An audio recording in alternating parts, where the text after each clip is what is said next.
Excellence Madame Charité Bedao, ambassadeur adjoint et chef de la chancellerie de la République du Ghana en Algérie, membre du corps diplomatique, représentant de UTAF et de African Union Youth Volunteers, personnel dévoué du CAERT, jeunes hommes et femmes dynamiques de diverses parties du continent, amis des médias, mesdames et messieurs.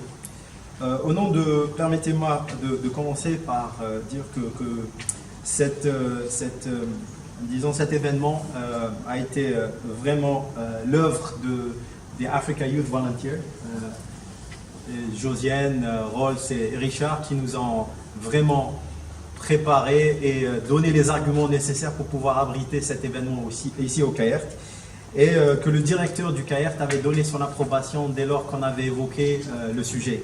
Alors au nom de M. Larik Bevlo-Larté, directeur du centre et représentant spécial de l'Union africaine chargé de la lutte contre le terrorisme, et en mon nom personnel, je vous souhaite à tous la bienvenue au CAERT pour la célébration de la Journée internationale de la jeunesse, un événement qui commémore la contribution des jeunes au développement socio-économique du monde. Aujourd'hui, le 12 août 2018, marque une étape importante dans la vie des jeunes du monde entier. Et je suis fier et heureux d'être ici pour la célébrer avec la future génération de notre continent africain, mais aussi la génération d'après, puisque mes enfants sont présents ici. Les jeunes ont été identifiés comme des partenaires clés du développement au niveau communautaire, national et international. Ceci est d'autant plus important et urgent aujourd'hui, car nous vivons dans une ère où l'innovation, la créativité et la technologie sont les plus grands outils de développement dont nous avons besoin en tant que personne.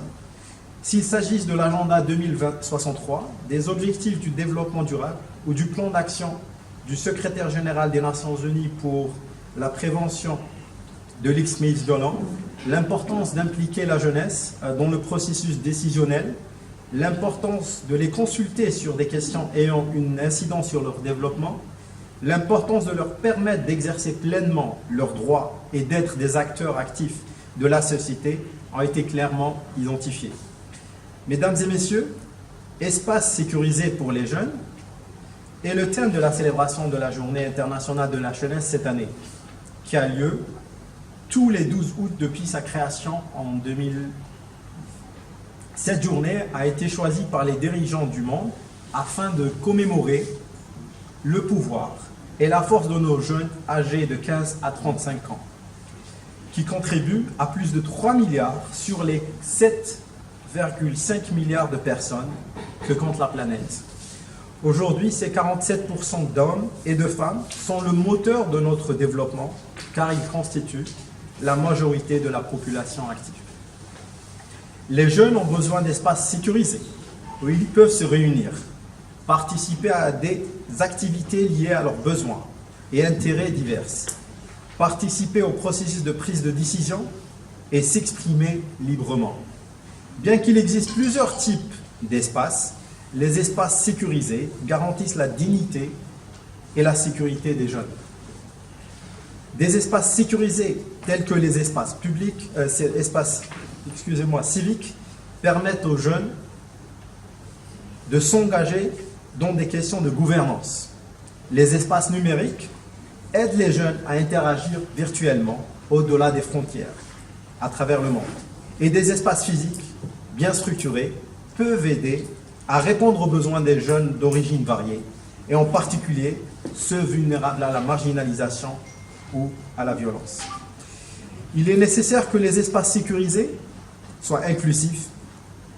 Les jeunes de divers horizons, en particulier ceux qui sont non originaires de la communauté locale, doivent être rassurés du respect et de l'estime de soi. De même, sans espace sécurisé, les jeunes de différentes races, ethnies, sexes, appartenances religieuses et culturelles peuvent être effrayés de contribuer librement à la communauté. À l'opposé, lorsque les jeunes disposent d'espaces sûrs, ils peuvent contribuer efficacement au développement, à la paix et à la cohésion sociale. L'agenda 2030 pour le développement durable, en particulier l'objectif 11, souligne la nécessité de prévoir un espace pour une urbanisation inclusive et durable. En outre, le nouvel agenda urbain réitère le besoin d'espace public pour les jeunes, afin de leur permettre d'interagir avec leur famille et avoir un dialogue intergénérationnel constructif. Comme de plus en plus de jeunes grandissent dans un monde technologiquement connecté, ils aspirent à s'engager plus profondément dans les questions politiques, civiques et sociales. Ainsi, la disponibilité à l'accès à des espaces sécurisés est certainement cruciale. Après avoir réalisé que la jeunesse du continent reste la force catalytique pour la réalisation de l'agenda 2063, l'année 2017 a été consacrée aux jeunes par le thème « Tirer pleinement profit du dividende démographique en investissant dans la jeunesse ». L'avenir du continent, qui est l'agenda 2063, commence par la mise en œuvre des principes fondamentaux de la Charte africaine de la jeunesse. C'est ainsi que l'article 10 de la Charte africaine de la jeunesse stipule que les États doivent garantir à chaque jeune le droit au développement social, économique, politique et culturel, dans le respect de la liberté et de son identité et de la jouissance égale du patrimoine commun, et enjoindre les États d'encourager les initiatives menées par la jeunesse et à assurer l'exercice du droit au développement des jeunes. Excellence, ainsi, toute décision ou tout plan concernant l'avenir qui ne considère pas, je répète, ainsi que toute décision ou tout plan concernant l'avenir qui ne considère pas les jeunes comme étant les principaux contributeurs et exécutants est voué à l'échec.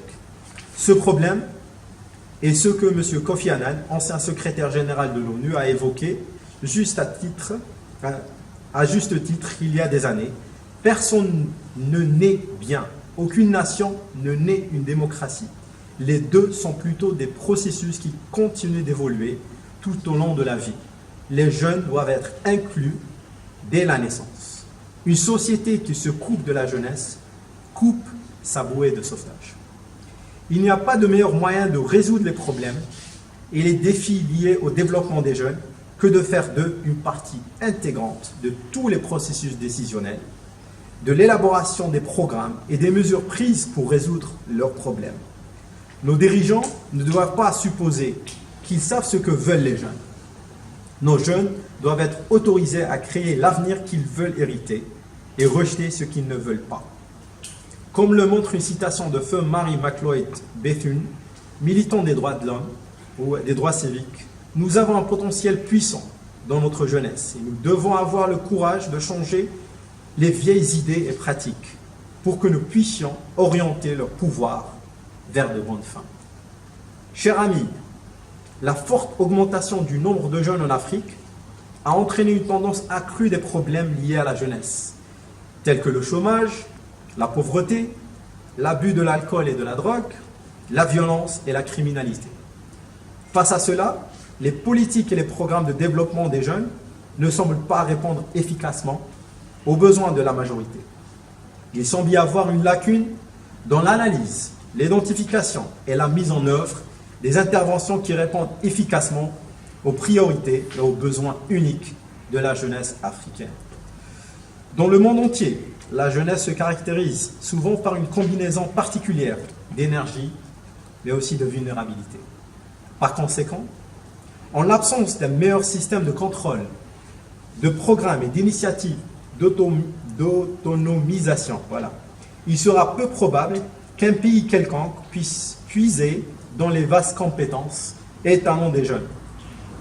Comme l'a bien souligné Goodluck Jonathan, ancien président du Nigeria, toute nation qui refuse de dépenser sa valeur et ses ressources pour le développement et l'investissement des jeunes sera obligée de dépenser les mêmes ressources, je dirais même un peu plus, pour lutter contre l'insurrection.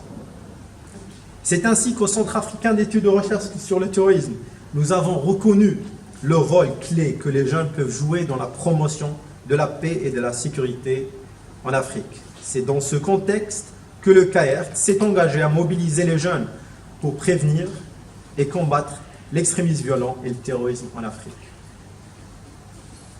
Dans le monde entier, les jeunes restent les cibles les plus vulnérables des insurgés, en raison des défis particuliers auxquels sont confrontés les jeunes en Afrique. Ils sont devenus des cibles de recrutement des groupes d'extrémisme violent, car ces derniers leur procurent un sentiment d'appartenance, leur permettent de s'exprimer et de jouer un rôle actif dans le processus décisionnel. Les terroristes et les groupes d'extrémisme violent ont réussi à exploiter le potentiel des jeunes que les gouvernements n'ont pas fait. Excellences, mesdames et messieurs, pour conclure, permettez-moi de citer Benjamin Franklin. Rien n'est plus important pour la richesse politique que de former les jeunes à la sagesse et à la vertu. Je crois que les jeunes sont émancipés quand ils reconnaissent qu'ils ont le pouvoir de faire des choix dans la vie, sont conscients des implications de ces choix, prennent des décisions en toute connaissance de cause, agissent en fonction de ces décisions et se portent garant des conséquences de leurs actes.